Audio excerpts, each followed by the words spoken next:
부터 시간입니다. 얼마 전에 정부의 상속세 개편안 발표됐는데요.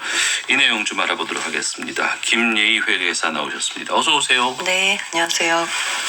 상속세가 바뀌었다. 뭐가 바뀐 거예요? 네, 가장 큰 변화는 상속세 부과 방식을 기존에는 유산세에서 유산취득세로 전환하겠다는 것입니다. 즉 상속받은 전체 재산의 세금을 부과하던 방식에서 각 상속인이 받은 몫에 따라 세금을 부과하는 방식으로 바꾸겠다는 것인데요. 이렇게 되면 상속인이 각각 받은 재산에 대해 세금을 내게 돼서 세부담이 분산되는 효과가 있습니다. 근데 우리가 그동안 상속세, 증여세 이런 건 다뤘었는데 유산세에서 유산취득세로 바꾼다. 이건 다른 거예요? 네, 유산세나 유산취득세는 상속세, 증여세 이런 세금의 이름이 아니고요. 상속세나 증여세를 계산하는 방식으로 유산세 방식이 있고 유산취득세 방식이 있다. 이렇게 이해하시면 됩니다. 이 말이 어렵죠.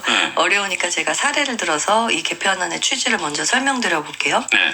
일단 철수랑 영철이가 친구라고 해볼게요. 철수는 외동아들이고 영철이는 오남매의 장남입니다. 둘 다 최근에 아버지가 돌아가셔서 상속을 받게 되었는데 각각 10억씩 상속을 받았다. 철수도 10억, 영철이도 10억. 네. 그럼 철수가 내야 하는 상속세랑 영철이가 내야 하는 상속세가 같을까요? 다 10억씩 받았으면 똑같지 않나요? 네, 상식적으로는 같은 금액을 받았으니 세금도 같아야 될 것 같지만 현행 상속세법상 그 영철이가 세금을 오남매의 장남인 이분이 세금을 훨씬 많이 내야 합니다. 영철이가 많이 내야 된다고? 오남매 장남인데? 네, 장남이어서는 아니고 오남매 형제들이 많아서 그런데요. 왜냐하면 영철이는 다른 형제 자매들과 재산을 5분의 1씩 나눈 거라서 그게 10억이니까 아버님이 남긴 총 재산은 50억이겠죠. 그렇죠. 철수 아버님이 남긴 재산보다 5배가 지금 큰 거잖아요. 이처럼 현행 상속세법에서는 각각 얼마를 받았는지 중요한 게 아니라 고인이 총 얼마의 재산을 남기고 가셨는지에 따라서 상속세를 계산합니다. 그럼 10억하고 50억의 상속분 그 금액에 따라서 배분한다는 거죠? 그렇죠. 10억 하고 계산하고 50억으로 계산하고 그 다음에 나누니까 그래서 이제 최고세율이 철수는 10억에 대해서 계산하니까 20%의 최고세율을 적용받는 반면에 영철이는 상속세 최고세율이 이제 50%까지 올라가니까 영철이가 그걸 5분의 1 하더라도 세금을 더 많이 낼 수밖에 없는 것입니다. 이처럼 철수와 영철이가 받은 재산에 대해서 각각 세금을 구하는 방식이 아니라 고인 전체 유산을 기준으로 상속세를 과세하는 방식, 요거를 유산세, 남기는 재산에 대해서 세금을 내겠다. 유산세 방식이라고 부르고요. 상속세는 상속세인데 그걸 유산세 방식이라 이렇게 하는 거군요. 그럼 유산취득세는요? 네. 현행 증여세가 유산취득세 방식인데요. 역시 사례를 들어 설명하자면 아까 그 철수와 영철이가 아버님 생전에 살아 계실 때 만약 10억씩 받았다고 가정해 볼게요. 그건 증여죠. 그렇죠. 그러면 철수와 영철이가 증여세를 내야 되는데 영철이 아버지가 영철이 다른 형제들한테도 다 또 50억씩 줬다고 하더라도 영철이의 증여세에는 영향을 미치지가 않습니다. 그렇기 때문에 이번에는 철수와 영철이가 내는 증여세는 똑같은 거죠. 증여세는 딱 받는 사람 그 입장에서만 생각하기 때문입니다. 이번에 기획재정부에서 3가지 이유를 들어서 상속세를 이 유산세 방식에서 증여세처럼 유산취득세 방식으로 전환할 필요성이 있다고 얘기했는데 그중 첫 번째 이유가 바로 이런 과세 형평성을 높이겠다는 겁니다. 철수랑 영철이처럼 상속으로 물려받은 재산이 같다면 세금도 같은 게 맞지 않겠냐. 이제 그런 취지를 들어서 이번에 개편을 하겠다고 했습니다. 3가지 이유 중에서 첫 번째는 물려받은 재산이 같으니까 세금도 같아야 한다. 나머지 2개는요? 두 번째 이유는 상속 공제를 납세자별로 적용해서 공제 실효성을 개선시킨다는 취지인데 이게 무슨 말이냐면 공제가 있으면 그만큼 상속 세금이 줄거든요. 빼주죠. 근데 이 혜택을 각각 받는 게 아니라 이제 특정 상속인 때문에 받는 공제 혜택이 다른 나머지 상속인들한테 다 같이 이제 혜택을 누리는데 예를 들어서 어떤 그 상속인 중에 장애인이 있으면 장애인은 좀 많이 빼주는 공제가 있다 하면 그걸 그 장애인만 누리는 게 아니라 이제 다 같이 나눠서 누리는 형제들이 다? 그렇죠. 그런 방식이죠. 그래서 이제 그렇게 하지 않게 그냥 각각으로 하겠다 뭐 그런 거고요. 세 번째 이유는 어차피 자산이 무상으로 이전된다는 점에서 증여나 상속이나 같은 내용인데 서로 지금 과세 방식이 달랐던 걸 이번에 아예 일치시키겠다. 이런 취지입니다. 이게 되네. 근데 다른 나라들도 다 이렇게 해요? 어때요? 네. 저희 경제협력개발기구 OECD 회원국 중에 상속세를 부과하는 24개국 가운데서 20개국이 유산 취득세 방식을 채택하고 있고요. 네. 한국, 미국, 영국, 덴마크 등 4개 국가만 유산세 방식을 유지하고 있는데 이제 이번 개편되면 국제적인 추세에 우리도 좀 부합한다 이렇게 볼 수 있죠. 이런 걸 뭐 내거나 받아본 적이 없어서 뭐 그때 뭐 관계는 좀 안 하고는 있습니다만, 그럼 이번에 또 기존의 상속세가 달라지는 게 또 있어요? 이번에 제3자에게 증여한 부분에 대한 상속세가 좀 달라지는데요.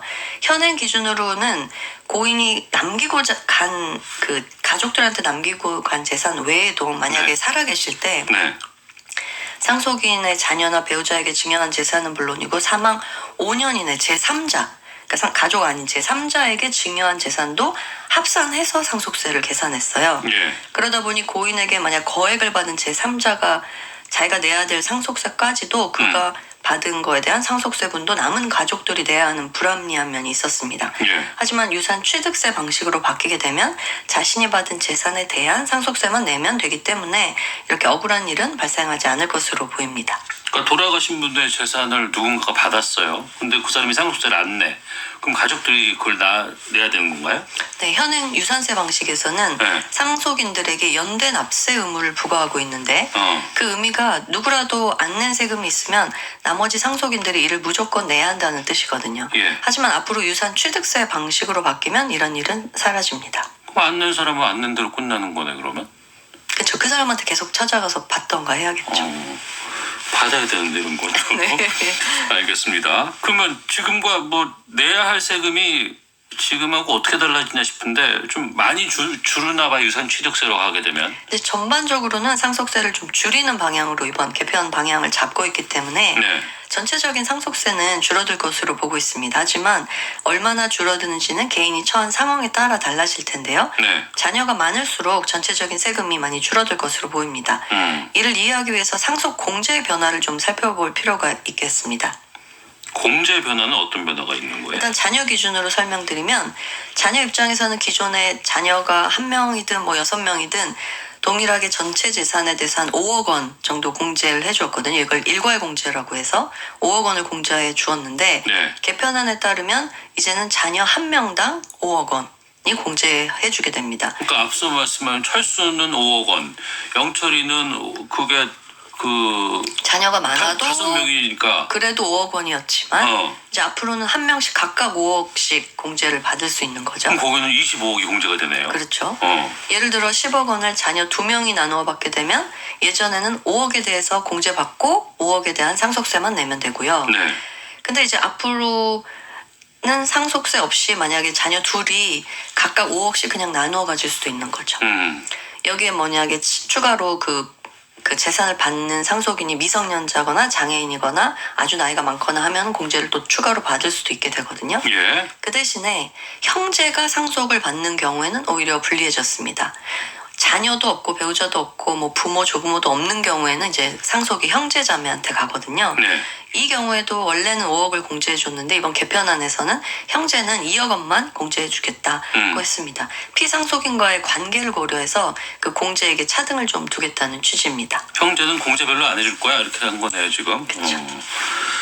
부부, 그러니까 배우자 여기도 변화가 있어요? 네, 사실 배우자는 그 재산을 공동으로 이룬 것이라고 볼 수 있기 때문에 네. 그 세대 간의 같은 세대 간의 상속세를 물리는 거에 대해서는 지속적인 비판이 있었습니다. 그래서 아예 배우자에게는 상속하는 재산에 대해서 상속세를 과세하지 말자 그런 이야기도 있었습니다. 하지만 이번 개편안에서 배우자 상속에 대한 상속세가 사라지지는 않았고 그 배우자가 상속받는 금액이 10억 이하인 경우에 한해서 세금을 내지 않도록 그렇게 조정했습니다. 집값이 많이 올라서 집 상속받아도 상속세 내려면 집을 팔아야 하는 경우가 있다? 이건 뭐예요?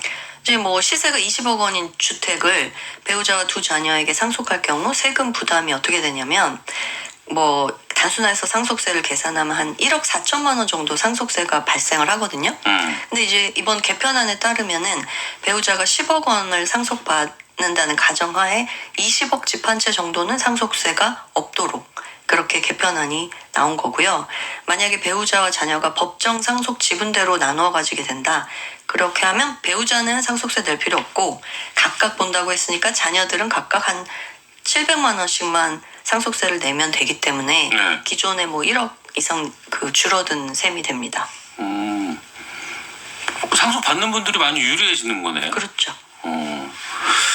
이게 개편안이라고 하는 거 보니까 이게 아직 확정된 건 아닌가요? 바로 시행되는 건 아닌가 봐요? 네, 기획재정부는 지난주에 상속세 및 증여세법 개정안을 공개를 했고 4월 28일까지 한 40일간의 입법 예고를 거쳐서 이제 국회에 5월에 제출할 예정이고요. 네. 국회에서 이게 통과되면 2028년부터 시행할 계획입니다.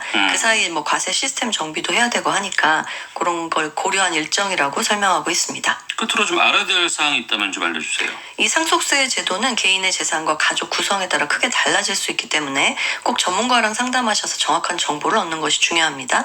또한 이번 개편안은 아직 국회를 통과하지 못한 내용이기 때문에 실제로 어떻게 변경될지 또 언제부터 시행될지에 대해서 아직 불확실성이 있습니다. 네. 그러므로 참고만 하시고 향후 상속세법이 어떻게 되는지 지켜보시는 것이 좋겠습니다. 그럼 이게 아니기 때문에 그냥 아예 그냥 무산되고 그냥 안 될 수도 네, 있겠군요. 그런 경우도 있었죠. 네. 여론의 추이에 따라서 좀 달라질 수도 있는 거고.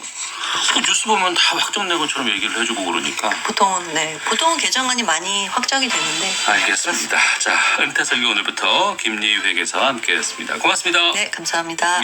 KBS 라디오 매주 위크엔드 일요일 순서 마치겠습니다. 안녕히 계십시오.